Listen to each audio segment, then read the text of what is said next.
Bonsoir à tous et bienvenue dans ce nouvel épisode de Bricolo Écolo. Dans cette édition, nous allons essayer de briser les stéréotypes face aux secondes mains. Nous irons à la rencontre du trio qui a fondé Double Life Mauritius, une entreprise qui vise à combattre la fast fashion à l'île Maurice. Nous vous ferons ensuite découvrir la Déchetech.mu, un projet de gestion de déchets de construction en ligne. L'industrie de la mode est le deuxième plus grand pollueur au monde. Les vêtements sont clairement devenus plus accessibles et par conséquent, nous générons de plus en plus de déchets textiles. Au cœur de Saint-Pierre, une petite équipe de jeunes femmes se battent contre le fast fashion depuis novembre 2020. Elles revendent des vêtements de marque non vendus, non portés ou qui ont été portés qu'une seule fois à travers le start-up Double Life Mauritius.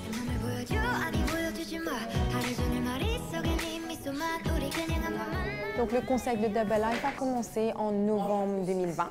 On organise tous les mois un événement d'une durée de 1 semaine où on donne l'opportunité aux Mauriciens de revendre leurs vêtements, accessoires, chaussures et en même temps de racheter ces pièces seconde main de très bonne qualité à prix réduit. Le fast fashion est une expression anglo-saxonne qui désigne les entreprises de mode dont le business model repose sur la surproduction d'articles de mode de mauvaise qualité à prix réduit. Leur objectif est d'inonder le marché de nouvelles collections toutes les semaines et donc de créer un fort besoin auprès des consommateurs. Malheureusement, comme on peut l'imaginer, cette surproduction a un impact destructeur sur l'environnement et créer un énorme gaspillage. Il faut savoir que l'équivalent d'un camion d'ordures de vêtements toutes les secondes est soit brûlé ou jeté à travers le monde. Et du coup, nous, Double Life, on existe pour réduire ce gaspillage, remettre en circulation ces articles de mode, donc ces sacs, chaussures, vêtements, qui sont encore utilisables et leur offrir une deuxième vie. Je pense que le terme fast fashion est très peu connu à Maurice. Les Mauriciens ne sont pas encore éduqués sur le sujet.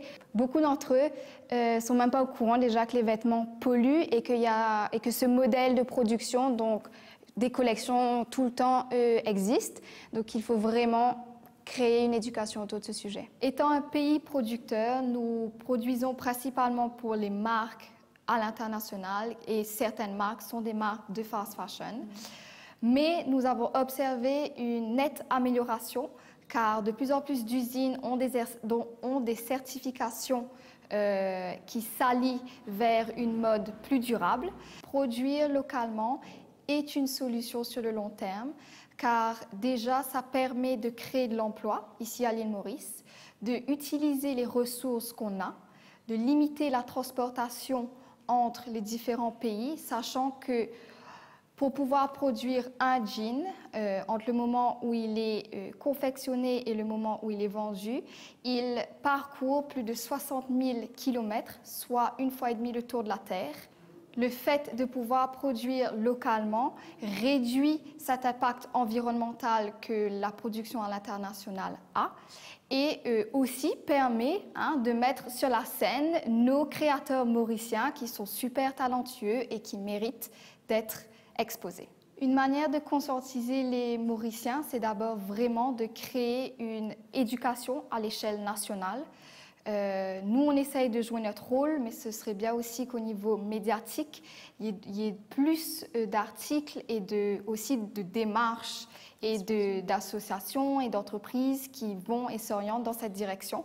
C'est pour ça que nous avons lancé Double Life pour vraiment montrer que le seconde main est vraiment une solution sur le long terme. C'est une solution accessible, c'est une solution fashionable, donc tendance. D'ailleurs, nous sommes, nous trois, habillés en Double Life, de la tête aux pieds, littéralement. Et donc, c'est vraiment briser les stéréotypes que le seconde main, c'est cheap, c'est démodé, c'est pas accessible. Pour nous, le seconde main est vraiment la solution durable et accessible pour tous les Mauriciens. Les vêtements sont déposés par des personnes qui se sont enregistrées auprès de Double Life Mauritius. Elles reçoivent un petit pourcentage des ventes réalisées à partir des vêtements qu'elles ont donnés.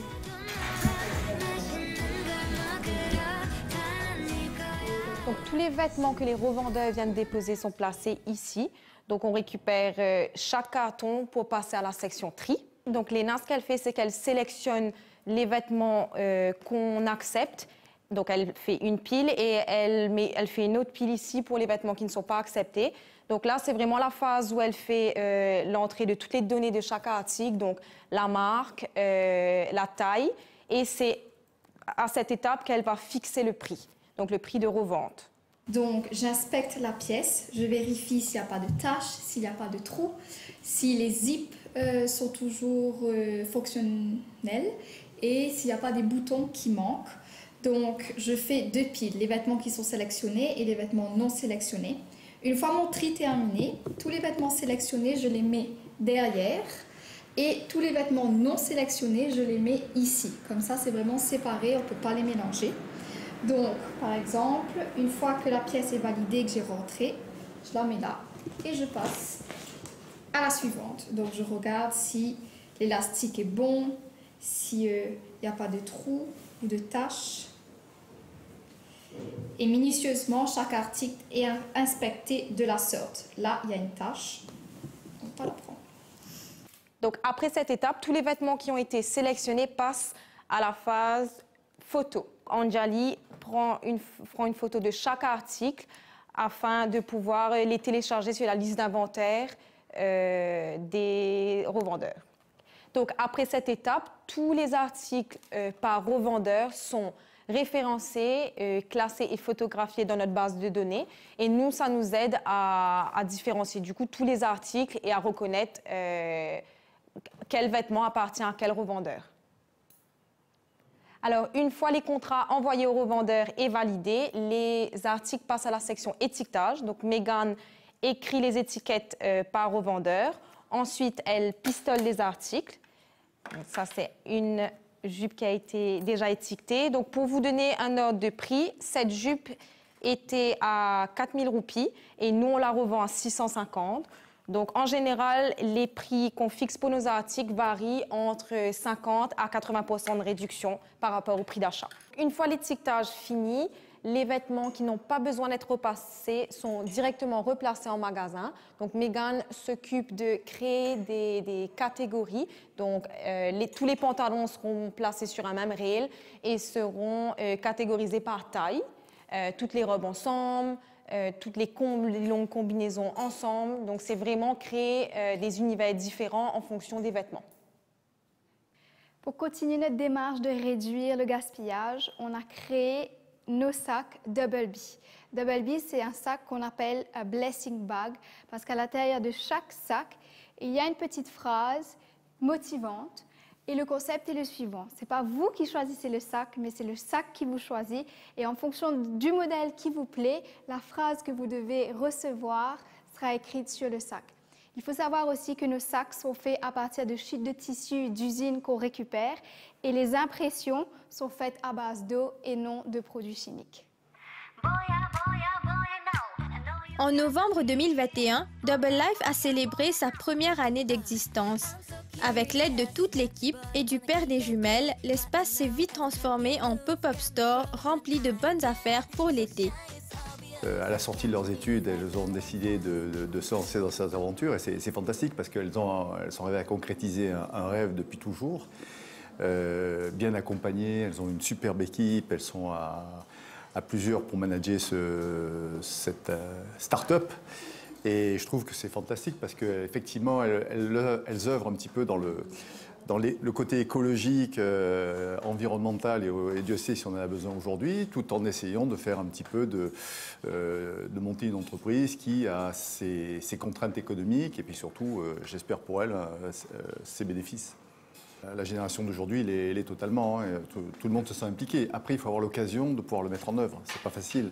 Bon, elles ont eu la chance de pouvoir être indépendantes dès le départ et de choisir la voie de l'entrepreneuriat, ce qui est compliqué, hein, parce qu'elles ont eu pendant 1 an, 2 ans énormément de doutes avant d'y arriver, une multitude de choix devant elles et qu'il fallait sélectionner.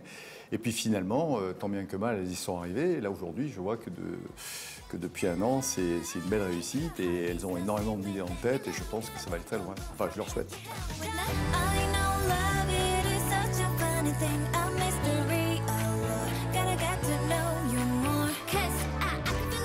la naissance jusqu'à la fin, hein, vous êtes là pour les aider, que ce soit en bricolant, que ce soit en les conseillant, que ce soit sur les concepts, que ce soit beaucoup de choses. Donc effectivement, bon, un petit coup de main est toujours le bienvenu, sachant que on en est encore au stade où au plus on économise les frais, au mieux c'est, et finalement avec un investissement vraiment faible, elles sont arrivées à faire quelque chose de magnifique. J'encourage énormément les jeunes de se lancer, s'ils ont une idée en tête d'y aller, ne pas avoir peur, et il n'y a que les remords qu'il faut craindre. Ça veut dire par là qu'il faut le faire, ça marche, tant mieux, ça marche pas, c'est pas grave, on l'a fait au moins.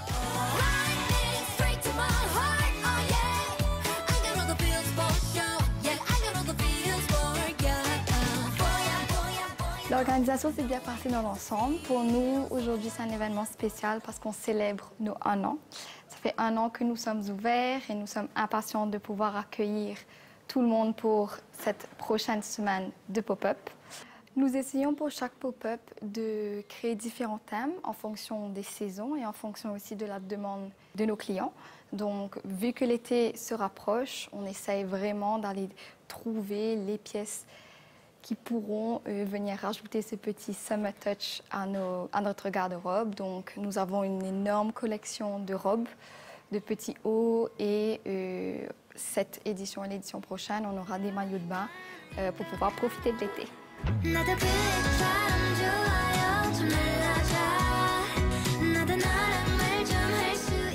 C'est ma première fois que je participe à Double Life. J'ai été là il y a deux shops, 2 pop-up events plus avant et j'ai trouvé que c'était très intéressant. Et vu que je suis fashion designer et que j'ai plusieurs vêtements dans les anciennes collections que je n'ai pas utilisées, c'était l'opportunité pour moi de mettre dans un pop-up. En tant que fashion designer, en tant que personne qui travaille beaucoup avec les vêtements, est-ce que vous êtes témoin de beaucoup de gaspillage? Ah oui, beaucoup de gaspillage. Surtout quand on travaille sur des collections et faire des fashion shows, c'est plus pour faire des shows que de revendre les vêtements. Alors c'est ça que j'ai utilisé l'opportunité pour mettre les collections que j'ai faites pour un fashion show et vendre maintenant à Double Life. Que pensez-vous du concept de Double Life et surtout son apport à l'environnement?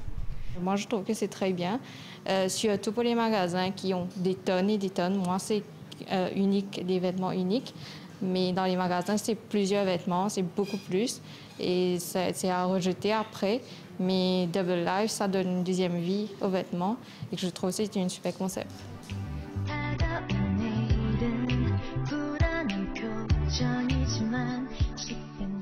En faisant le tri dans nos pièces, on réalise que certaines pièces ont des petits défauts. Mais ce n'est pas parce qu'il y a un défaut que la pièce n'a pas une utilité, bien au contraire.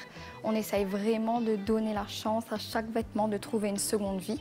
Et quand je dis défaut, on entend par le fait d'avoir une petite tache ou un petit trou, enfin quelque chose qui peut être ajusté.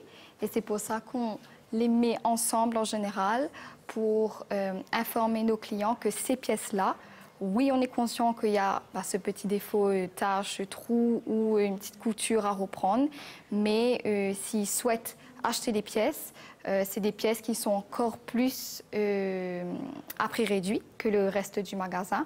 Donc c'est vraiment les bonnes affaires à venir faire ici. On a voulu appeler ça « I'm not perfect » en anglais, donc je ne suis pas parfait, parce que nous-mêmes, en tant qu'humains, nous ne sommes pas parfaits, mais ça ne veut pas dire qu'on devrait mettre ces pièces de côté. Notre but, c'est vraiment de célébrer tout le monde, c'est de célébrer les vêtements qui sont ici, c'est de célébrer les personnes et notre clientèle fidèle, et aussi de pouvoir partager ces moments avec chacun, parce que oui, on est une boutique, mais on est aussi en train de créer, enfin on souhaite créer une communauté de femmes qui sont sensibles à ce côté second hand, mais aussi sensibles à l'univers de chacun. Alors j'ai trouvé au moins 4 pièces très intéressantes et il y a une bonne variété entre l'été maintenant. Et j'ai retrouvé une robe qui fait très été, les couleurs et tout. Et même un jumpsuit, très intéressant. Et on a aussi des choix très modestes. Alors, j'ai retrouvé celui-là. Et on a une bonne gamme de swimsuits aussi, qui est très intéressant. Et voilà. C'est un pur hasard. En fait, je montais pour le travail. Et donc, en descendant, parce que j'ai pas voulu prendre l'ascenseur à cause du Covid, et j'ai pris les escaliers. Et donc, du coup, j'ai vu le pop-up. Et j'ai trouvé ça assez curieux. Il y a beaucoup de couleurs, il y a de la musique, et ça m'a intrigué. J'avais vaguement entendu parler du concept, mais je savais pas qu'il y avait des gens qui le faisaient vraiment. Et je trouve que c'est un super concept. Et franchement, positivement étonné. Ouais. Alors, nous cherchons toujours à améliorer l'expérience de nos clients. C'est pour ça que nous avons poussé la réflexion plus loin et on a voulu créer un espace de détente, à la fois pour les personnes qui viennent accompagner les femmes qui viennent faire du shopping chez nous et en même temps que ce soit vraiment un espace où les gens peuvent partager, échanger. Pour cela, nous avons évidemment solliciter Foodwise, qui d'autre que eux, parce qu'ils sont exactement dans la même démarche que nous. Ils utilisent, on va dire, le déchet alimentaire. Ce sont les aliments que parfois on met de côté, mais qui peuvent toujours être utilisés. Et du coup, ils font des jus avec. Donc, c'est complètement dans la lignée de ce qu'on fait. Et on offre des iced tea et du café à nos clients sur place.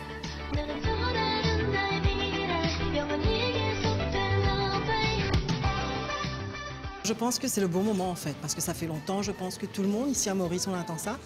Et aujourd'hui, on a un concept propre, on a un truc bien organisé. Les filles, elles sont magnifiques, elles sont super sympas. Et c'est tellement bien fait en fait. Et avec aujourd'hui tous les soucis qu'on a par rapport à l'environnement, par rapport au changement climatique, il était temps. Il était temps aujourd'hui de pouvoir renouveler sa garde-robe tout en faisant de très bonnes affaires. Depuis que j'ai appris la marque Double Life, depuis que je connais, si vous voulez, l'endroit, je ne rate pas une occasion. Et à chaque fois, je sors, je fais de super bonnes affaires. D'accord ? À chaque fois, je ressors, j'achète tout plein de choses. Si on vient, on fait le tour, c'est un cadre agréable et on trouve toujours de bonnes choses à acheter. Vous avez de grandes marques qui sont disposées et à des prix vraiment dérisoires. Vous avez de grandes marques à des prix à 400 roupies, à 500 roupies, à 300 roupies.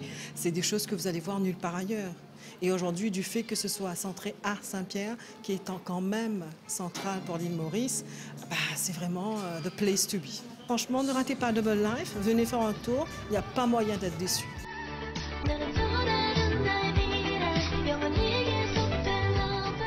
Nos projets pour Double Life seraient d'augmenter le nombre de pop-up qu'on organise, de diversifier le style et l'offre afin de pouvoir mieux répondre au marché mauricien et par la suite, pourquoi pas, franchiser le concept.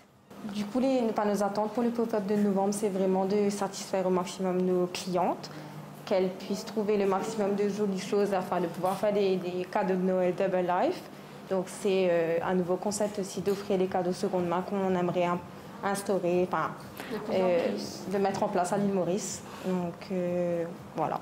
À chaque fois qu'on voit le sourire de nos clients, ça nous motive à continuer et ça nous montre que vraiment on est en train d'œuvrer pour une bonne cause parce qu'au final, notre principal, c'est de vraiment satisfaire tout le monde. Nous vous emmenons maintenant au Coworking Space de Port-Louis pour vous faire découvrir la plateforme en ligne ladéchetec.mu. Bonjour, je m'appelle Stéphanie Bouloc, je suis la fondatrice de ladéchetec.mu. Je suis à Maurice depuis 3 ans et demi et j'ai 15 ans d'expérience dans l'économie circulaire et l'accompagnement de projets environnementaux. Lorsque j'étais en France, j'ai travaillé pour ce qu'on appelle des chantiers d'insertion, où l'objectif c'était d'accompagner des personnes exclues du marché du travail à se former dans un métier et j'ai choisi les métiers verts. Donc j'ai monté des recycleries. Et donc les recycleries, ce sont des magasins où on va proposer une seconde vie aux encombrants, aux objets qui nous embêtent dans la maison. Et plutôt que de les jeter, en fait, il y a des personnes qui vont les upcycler, les réparer et qui vont pouvoir les revendre dans le magasin. C'est quoi la Déchetec.mu ? Alors la Déchetec.mu, c'est la première plateforme d'économie circulaire et collaborative à Maurice. Elle a pour objectif de valoriser les matériaux par la réutilisation. Ça veut dire quoi? Ça veut dire qu'il y a des détenteurs de gisements, donc des matériaux qui sont utilisés ou qui sont des stocks dormants, d'une part, et d'autre part, il y a des réutilisateurs, donc des personnes qui cherchent ces matériaux usagés qui vont coûter moins cher et qui peuvent savoir où les trouver. Donc la Déchetech, c'est tout simplement la connexion entre ces deux mondes et surtout une vitrine pour savoir où on peut trouver tous ces matériaux.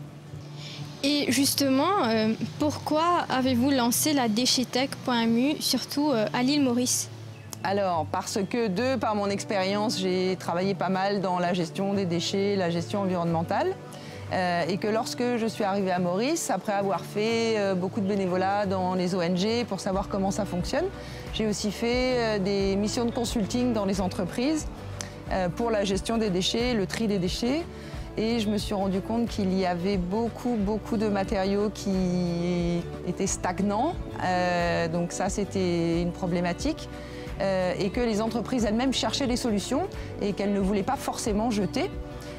Et d'autre part, j'ai rencontré des artistes, j'ai travaillé avec des ONG et en parlant à gauche à droite, tout le monde me dit mais j'aimerais tellement savoir où se trouvent les palettes, j'ai besoin d'un bout de tôle pour refaire ma maison. Et je me suis dit c'est pas possible.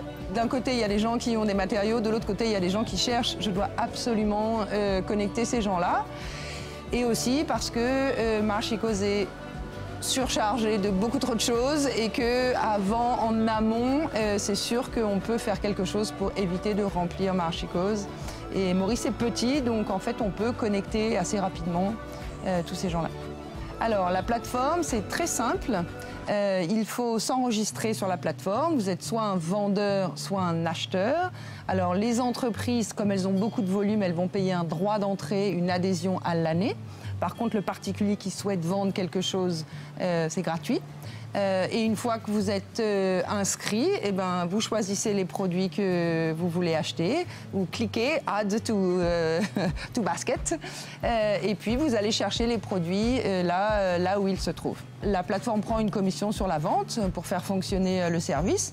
Et tout simplement, vous allez récupérer vos matériaux et on confirme que tout s'est bien passé. Et voilà, c'est très simple.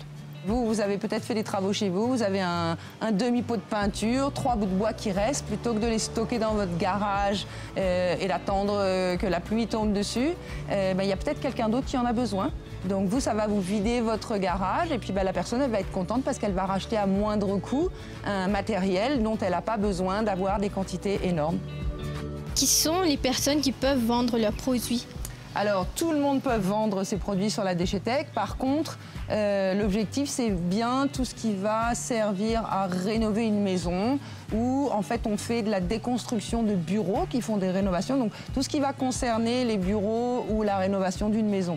Je ne prends pas du tout ce qui est verre, plastique, carton. Il y a déjà des solutions pour ces choses-là. Donc, je suis la plateforme qui existe pour un exutoire des matériaux qui n'existent pas encore à Maurice. L'économie circulaire est un terme pas très connu par les Mauriciens ou c'est un terme qui est tout nouveau pour eux. Expliquez-nous un peu comment ça marche et c'est quoi l'économie circulaire? Alors l'économie circulaire, c'est l'opposé de l'économie linéaire. La circulaire, elle fait un tour. La linéaire, on extrait des ressources naturelles, on produit, on achète, on jette. On va arrêter tout ça, c'est fini. Donc l'idée, c'est on arrête d'extraire des ressources naturelles. Et ce qui est déjà produit, en fait, l'idée, c'est de le remettre sur le circuit de la vente. Et c'est de réutiliser tout ce qui est déjà existant pour prolonger le cycle de vie du matériel, pour faire simple. Depuis le lancement de la Déchetech.mu, avez-vous reçu l'avis du public? Alors, il y a déjà 15 entreprises, de grosses entreprises mauriciennes qui sont partenaires. Il y a déjà plus de 250 produits qui sont sur la plateforme. Il y a déjà eu des ventes et j'ai de plus en plus de contacts. Donc, la Déchetech est lancée depuis le 25 novembre, donc c'est tout nouveau. Et en une semaine, il y a déjà des transactions, des gens qui appellent. Donc, oui, ça intéresse. Et qu'est-ce qui vous a poussé à vous lancer dans ce chemin? Alors j'ai déjà dans mon passé monté des entreprises, donc j'ai déjà un parcours entrepreneurial et je suis fondamentalement engagée dans le développement durable, dans l'environnement. Je crois que tout le monde peut faire une petite chose pour que la planète aille mieux demain. On est tous acteurs de ce qui va se passer demain. Donc pour moi c'était très important de faire ma part. Et de collaborer avec tous les acteurs de Maurice qui ont envie d'être ces acteurs du changement. Et finalement, parlez-nous un peu de vos projets futurs. Alors, plein de projets, plein d'envies. Donc là, j'ai fini ma phase d'incubation, comme on appelle. On est ici à la plage, qui est l'incubateur qui m'a porté. Maintenant, je rentre en phase d'accélération. Je suis sélectionnée pour un challenge qui s'appelle Tech for Good avec toutes les French Tech d'Afrique. Et l'objectif, en fait, c'est qu'une fois que le projet, la Déchetech, est bien assis sur Maurice, c'est de pouvoir collaborer avec toutes les îles de l'océan Indien qui ont les mêmes problématiques de gestion de déchets et de réutilisation des matériaux. Donc, c'est tendre à l'océan Indien avec les voisins et collaborer ensemble sur un meilleur avenir. Dans un monde où le capitalisme nous fait croire que nous devons consommer que du neuf, il existe des personnes dont la vie fonctionne parfaitement avec des objets de seconde main. Il est temps de briser les stéréotypes et de mieux contrôler notre mode de consommation. C'est un pas en avant dans la lutte contre la pollution. Le combat commence avec vous. À bientôt pour le prochain épisode de Bricolo Écolo.